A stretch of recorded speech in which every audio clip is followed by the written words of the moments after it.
los delitos tipificados, ¿cierto?, como terroristas. Mira, una de las novedades que trae la nueva ley respecto de la que está derogando, ¿verdad?, es la posibilidad de poder dotar al Ministerio Público de mayores técnicas investigativas al momento de poder perseguir estos delitos. Esto quizá, ¿no es cierto?, dicho de esta forma, a la gente quizá no le suena como algo que vaya a, desde ya, a poder mostrar resultados efectivos respecto de la persecución de estos delitos, pero es muy importante porque a mediano o largo plazo el uso de diferentes técnicas investigativas, ¿verdad?, que ya se aplican en la persecución penal normal, pero al terrorismo, va a suponer que puedan ser estos delitos perseguidos de forma más efectiva. Técnicas como interceptación telefónica, ¿verdad?, mayor protección a víctimas y jueces, etcétera. Entonces, hay una serie de técnicas que ya se emplean, ¿no es cierto?, en la persecución penal normal, normal entre comillas, ¿verdad?, especialmente, fijámonos en la ley 20.000 de narcotráfico, etcétera, pero hay herramientas que también se van a utilizar ahora en esta nueva ley que permiten, ¿no es cierto?, dotar de mayores herramientas al Ministerio Público y a las policías para poder perseguir estos delitos. Que, insisto, no se van a ver mañana, ¿verdad?, sino que se van a ver a un mediano largo plazo, y eso es bastante alentador. De ese mismo lado te quería preguntar si, claro, bajo tu punto de vista, si es que esta nueva ley de forma efectiva ayudaría a tener medidas cautelares más gravosas en este tipo de delitos. Lo que pasa es que en materia penal, la gravedad de un delito siempre va asociada a la gravedad de la pena. En este caso, esta ley contempla penas de hasta 15 años de cárcel para quienes participen, colaboren o no necesariamente que sean autores directos de delitos, ya con el hecho de estar en la asociación terrorista o formar parte de, se arriesgan, ¿no es cierto?, estas personas de penas que son hasta 15 años, son penas bastante graves, ¿verdad? Y como son penas graves, el Ministerio Público puede solicitar con mayores argumentos la medida de prisión preventiva al momento de investigar estos delitos, y el tribunal obviamente deberá ponderar, ¿no es cierto?, ante los antecedentes que le imponga el Ministerio Público, que le manifieste el Ministerio Público, si accede o no a la medida, pero ya por el hecho de ser delitos con una sanción más grave de lo habitual, esto pudiera ser considerado como una forma de hacer un poco más fácil poder decretar la prisión preventiva. Y esta nueva ley, Felipe, es cierto que deroga la anterior, la ley 18.314. ¿Cuáles son las diferencias que tendrían ambas, las principales diferencias entre la nueva ley antiterrorista y la anterior? A ver, primero, se ha hablado harto, ¿no es cierto?, en los medios de que se define mejor lo que va a ser un delito terrorista, ¿ya? Esa sería una primera gran diferencia, que la ley anterior, ¿verdad?, la 18.314, al referirse a la comisión de delitos terroristas, dejaba un margen un poco restringido para poder determinar qué delito iba a ser terrorista o no. En esta Felipe, nueva corrígeme ley, si me equivoco. Tengo entendido, ¿cierto?, que esta nueva ley, en el fondo, no hay como que demostrar que es un delito con intenciones terroristas, sino que los califica como tal. los califica como tal, menciona un catálogo un poco más extenso de delitos terroristas, y la gran novedad desde mi punto de vista es que efectivamente da mayor énfasis a lo que pueda hacer el terror hacia la población.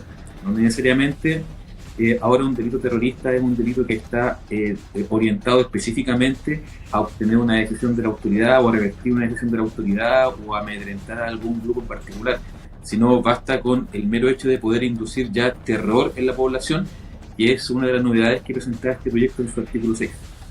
No hay que demostrar en el fondo, como la anterior, la 18.314, que había una intención terrorista detrás de un delito. Exacto.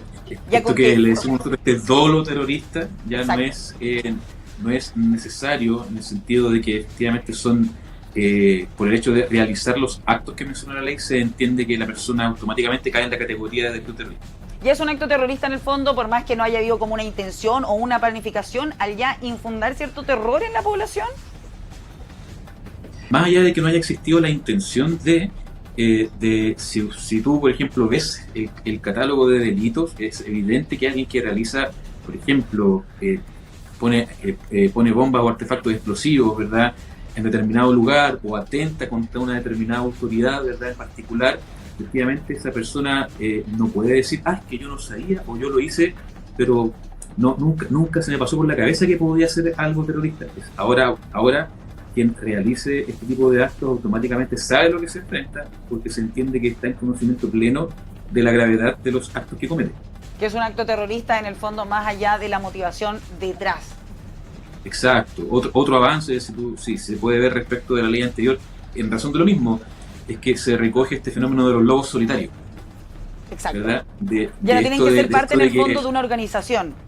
No necesariamente quien comete el delito terrorista se tiene que probar que efectivamente pertenece a una célula X, de algún grupo X o de alguna agrupación terrorista X, sino que ya con el mero hecho de realizar el acto, independientemente de que no tengas conexión con nadie más, se te inscribe como delito terrorista, lo que es bastante novedoso y ayuda mucho, porque este fenómeno terrorista criminal de las personas que sin conexión aparente atentan contra la autoridad o cometen delitos de índole terrorista es algo que se ha visto tristemente en aumento, no solo en Chile, sino que a nivel mundial.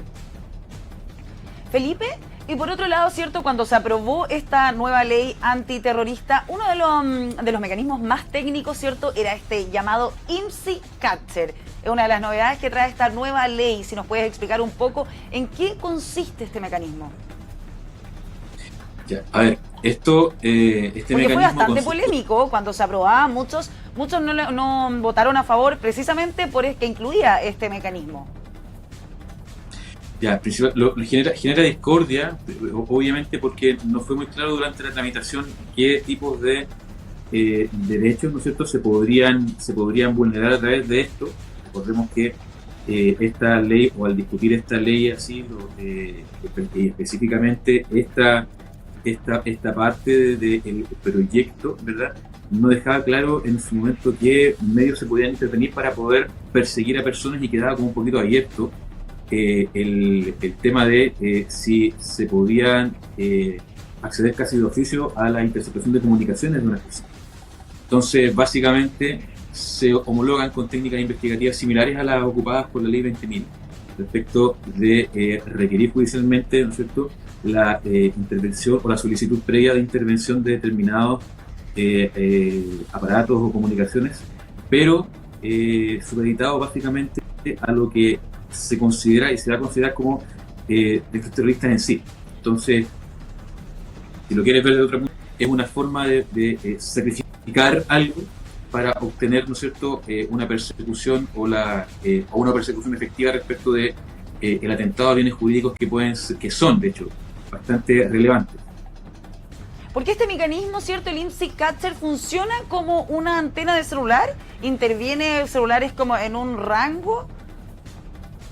Que claro, obviamente es bastante particular, porque fuera de intervenir celulares, obviamente tú no estás interviniendo solamente el celular de la persona en concreto que tú quieres perseguir, sino que puedes llegar a intervenir, ¿no es cierto?, una cantidad de aparatos que estén en el radio dentro de esa persona. Entonces eso es lo que se tiene que, imagino yo, definir ahora en materia de reglamento, de que el limitar bastante el uso de esto y en qué contextos obviamente se va a acceder a esta técnica investigativa.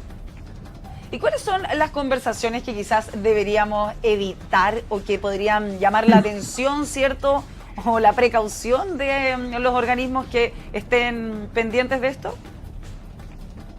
Bueno, a ver, el chileno es bastante... yo recuerdo cuando era más joven, ¿verdad?, años atrás, cuando ocurrió el 11 de septiembre, ¿verdad?, el 2001, y no faltó el chileno que por medio bromista, ¿no es cierto?, dijo, no, yo tengo una bomba en la maleta, allá, y fue bastante nefasto ese compatriota. Acá va a ser similar, o sea, yo pondría un poco más ojo en andar bromeando, ¿no es cierto?, si vamos a colocar tal o cual artefacto explosivo, hacer broma en tal o cual repartición pública, etcétera. También pudieran ser, ¿no es cierto?, también tipo de conversaciones de interés. Ponerse de acuerdo, ¿verdad? Ponerse de acuerdo para llevar elementos, ¿no es cierto?, que puedan ser considerados no propios a alguna institución o a alguna manifestación. Felipe Godoy, académico de Derecho Penal de la Universidad de las Américas, te agradezco por esta conversación con Hora de Noticias. No, muchas gracias a ustedes, que tengan una excelente jornada. Que tengas un muy buen día. Y aquí en puranoticia.cl continuamos revisando más informaciones.